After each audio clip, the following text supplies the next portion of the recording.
करतो आपला Marathi YouTube channel माहिती सातारामध्ये. आज आपण या व्हिडिओमध्ये 2 अपडेट आहेत ते बघणार आहोत.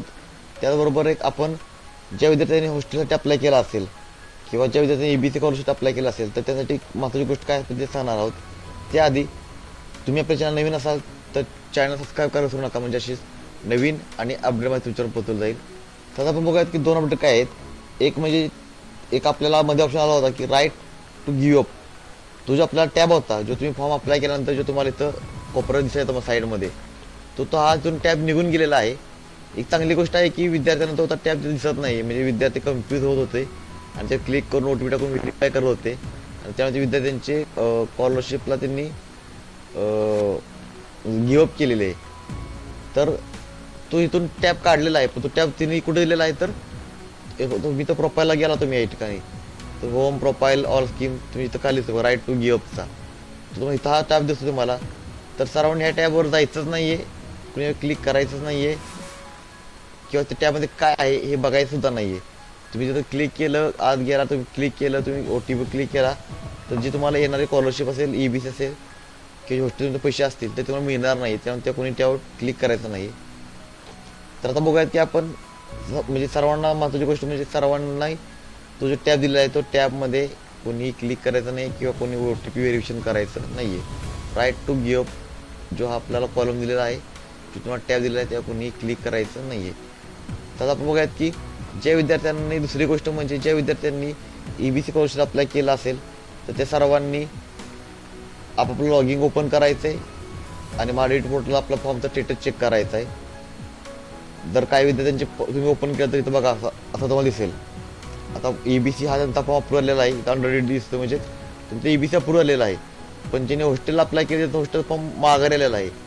तसं तुम्ही EBC असेल, हॉस्टेल असेल किंवा स्कॉलरशिप असेल तर ते ज्या कोर्सला ज्या तुम्ही स्कीमला अप्लाय केला असेल तर तुम्ही तो फॉर्म ओपन करून बघायचा आहे, तो स्टेटस चेक करायचा आहे. जर फॉर्म मागे आला असेल तर तुम्ही रिअप्लाय करायचा आहे. आता समजा हा फॉर्म तुमचा मागे आला असेल तर तुम्ही ज्या ॲप्लिकेशन आयडीवर क्लिक केलं तर तुम्हाला दाखवेल की कोणत्या कारण काय आहे तुमचं फॉर्म मागे यायचं. जर तुम्ही क्लिक केलं तर तुम्हाला दाखवेल की ह्या बघा इथं दाखवते आपल्याला आपल्या कॉलेज 2 दिवस फॉर्म पुढे गेला होता. जे तुमचं जॉब कार्ड अपलोड केलं होतं, जॉब कार्डवर डॉक्युमेंटवर तुमचा सिक्का नाही आहे, म्हणजे व्हॅलिड सिग्नेचर आणि स्टॅम्प नाही आहे, म्हणून तो फॉर्म मागे आलेला आहे. तर आपण ती डॉक्युमेंटची पूर्तता करायची आणि पूर्तता करून ती डॉक्युमेंट आपल्याला अप्लाय करायचे, अपलोड करायचे आणि परत आपण रिअप्लाय करणार आहे. तर अशा प्रकारे प्रत्येकाच्या फॉर्ममध्ये वेगवेगळी कारणं असतील. तर सर्वांनी फॉर्म ओपन करून आपला स्टेटस चेक करायचा आहे. जर तुमच्या फॉर्म अप्रूव्हमध्ये असेल, अप्रूव्ड ॲप्लिकेशन असेल तर तुम्हाला काही टेन्शन नाही आहे, तुमचा फॉर्म अप्रूव्ह झालेला आहे. तुम्हाला फक्त फंड येण्यास सुरू झालेलं तुम्हाला तो बाय डिफॉल्ट तुमच्या अकाउंटला पैसे जमा होतील. जी तुमची आधार बँक लिंक असेल त्या बँकमध्ये तुमचे पैसे जमा होतील. पण ज्या विद्यार्थ्यांचे फॉर्म अंडर स्क्रुटनीमध्ये आहेत, अंडर स्क्रुटनी ॲप्लिकेशनमध्ये फॉर्म असतील तर त्या सर्व विद्यार्थ्यांनी आपला स्टेटस चेक करायचा आहे आणि जोपर्यंत अंडर DDU येत नाही किंवा अप्रूव्ह जात नाही तोपर्यंत लॉग इन करून आपलं स्टेटस चेक करायचं आहे. आता बघूया की आपण हा फॉर्म आपण रिअप्लाय कसा करायचा आहे किंवा डॉक्युमेंटची पूर्तता कशी करायची. आता हा जो फॉर्म आहे याचा फॉर्ममध्ये तुमचे हॉस्टेलचा जो होता त्यामुळे जॉब कार्डवर शिक्का नव्हता, आपण तो मागे राहिला, तर आपण आता आपण रिअप्लाय करूयात. तर आपण रिअप्लायवर क्लिक केलं की ओकेवर क्लिक करायचं आहे. आता फक्त आपलं जॉब कार्ड चेंज करायचे, त्यामुळे बाकी आपल्या डॉक्युमेंट काही बघायची गरज नाही आहे. जर तुमचं उत्पन्न दाखला असेल, मार्कशीट असेल किंवा इतर जी काय असतील, फी पावती असेल, कॅप रेट असेल, समथिंग डॉक्युमेंट चुकले असेल तर तुम्हाला ते प्रोफाईलमध्ये जाऊन तुम्हाला चेंज करायचे. त्या व्हिडिओ मी माझ्या महाडीबीडीच्या प्ले स्टोअरवर आहेत, ते तुम्हाला मिळून जाईल. आता इथं आपण इथं बघा तुम्हाला इट्स दिस रिन्युअल ॲप्लिकेशन, म्हणजे तुम्ही गेल्या वर्षी फॉर्म रिन्यू केला होता की रिअप्लाय म्हणजे रिन्यू करताय का, तर येस. तर आपल्याला काय करायचं तर माय आपल्या स्कीममध्ये यायचं आहे. त्यानंतर आपलं इथं 22 क्लिक करायचं आहे, सर्च करायचं आहे. त्या अप्रूव्ह स्कीममध्ये गेलं तर मला इथं दिसेल बघा हॉस्टेलचा नंबर असेल, तर तुम्ही इथं हा नंबर कॉपी करायचा आहे पुन्हा त्या माय आपल्या स्कीममध्ये. त्यानंतर तुम्हाला इथं पुन्हा रिअप्लायवर क्लिक करायचं आहे, ओकेवर. इथं येस करायचं आहे, तो आपण ID कॉपी करायचा इथं पेस्ट करायचा आहे. इथं आपल्याला इथं बघायचं दिलं जॉब कार्ड, तर येस करायचं आहे आणि तुम्ही जिथून डॉक्युमेंट तुमची दिलेले तिथं आपण जाऊन तुम्ही डॉक्युमेंट तुमची घ्यायचे. तर अशा प्रकारे तिथं आपण जॉब कार्ड अपलोड केलेलं आहे. अल्पमुदत शेतकरी तुमचा दाखला असेल तर ते येस करायचे. 2 पैकी तुम्हाला जे डॉक्युमेंट असेल तुम्ही ते येस करून अपलोड करायचे. त्यानंतर इथं हॉस्टेलचं आपण अपलोड केलं, फॅमिली तुमच्या जी फॅमिली आहे त्यात कोण कोणी घेतं, एक का नाही लाभ घेतं, दोघांनी लाभ घेतं, तुम्ही निवडायचं आहे.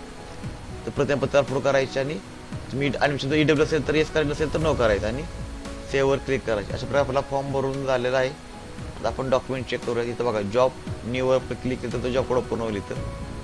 त्यानंतर नोटरी केली ती डॉक्युमेंट व्ह्यू करायचे की बरोबर तुम्ही दिलेले डॉक्युमेंट बरोबर आहेत का, तीच अपलोड झाली का डॉक्युमेंट ती चेक करायचे. त्यानंतर इथं पण तुम्ही क्लिक केलं तुम्ही सगळे डॉक्युमेंट बघू शकता, जे अपलोड केलेले डॉक्युमेंट आहे तुम्ही चेक करू शकता. त्यानंतर सबमिटवर क्लिक केलं की तुमचा फॉर्म अप्लाय झालेला आहे. लक्षात ठेवा फॉर्म भरायची शेवटची तारीख 31 मार्च 2024 आहे. तर ज्या अजून विद्यार्थ्यांनी EBC स्कॉलरशिपचे फॉर्म भरले नसतील तर त्या सर्व विद्यार्थ्यांनी 31 मार्च 2024च्या आत तुमचा फॉर्म भरून घ्यायचा आहे. कारण जर तुम्ही फॉर्म भरणार तर तुम्हाला EBC स्कॉलरशिप मिळणार नाही. तर सर्व विद्यार्थ्यांनी 31 मार्च 2024च्या आत तुम्ही फॉर्म भरून घ्या. आणि सर्वांना महत्त्वाची गोष्ट म्हणजे कुणी राईट टू गिव्ह या टॅबवर क्लिक करू नका. आणि सर्व ज्या विद्यार्थी ज्यांनी जे फॉर्म भरलेले आहेत EBC स्कॉलरशिप हॉस्टेलचे त्यांनी आपला स्टेटस चेक करायचा आहे. तुम्हाला माहिती कशी वाटते कमेंट करून सांगा. तुम्ही चॅनल नवीन असाल तर चॅनल सबस्क्राईब करू विसरू नका. अशी नवीन आणि अपडेट तुमच्यापर्यंत पोहोचवली जाईल. धन्यवाद.